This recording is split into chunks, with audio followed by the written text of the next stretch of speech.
sen o. Ömürme deyişi yok kolunun. Ömürme mesela uğra ya. Çok adam yok sordu. At koysan böyle apelin. Bu patlayıp canavar. Boğmasa asıp Kanalon. Hadi yürü lan o. Yirden o bana zaneden o. Yürü lan o falan. Günün okuyup paraya kaldı da.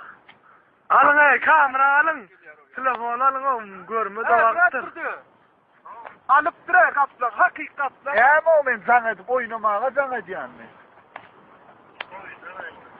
Ben de kaplan. Sana yertiyanır tarihi rekor koysun lan. Hey telefonumu alıverecek. Hakikattan alıp durar. Ne ama ben bilen oynamaya sana ediyorum.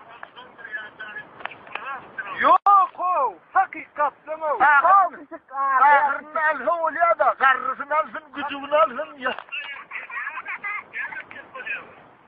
Durdu kaç yer. Kaç yer. O var razı tagalım. Dur.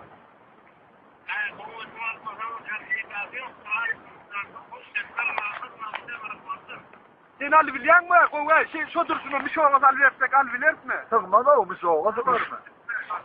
Bir soğuğa sıkar mı olsun? Böyle ya. Hal hal vakti. Bor. Çağırın koy. Tamam. Ay önüne çekeyim yok koy ne yapayım. Çok bu karan. Bu yerde de ne olmun alayım parayı. Durma oradan. Geçiyor ne var ya bura ya Nail be görüyor musun ki onu? Şundan kıyarlar. Sordaydı mı? O ay.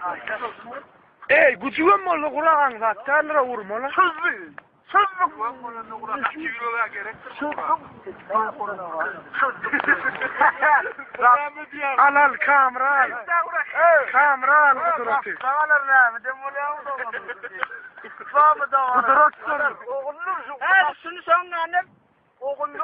Son oğul la o da. Kudret gör.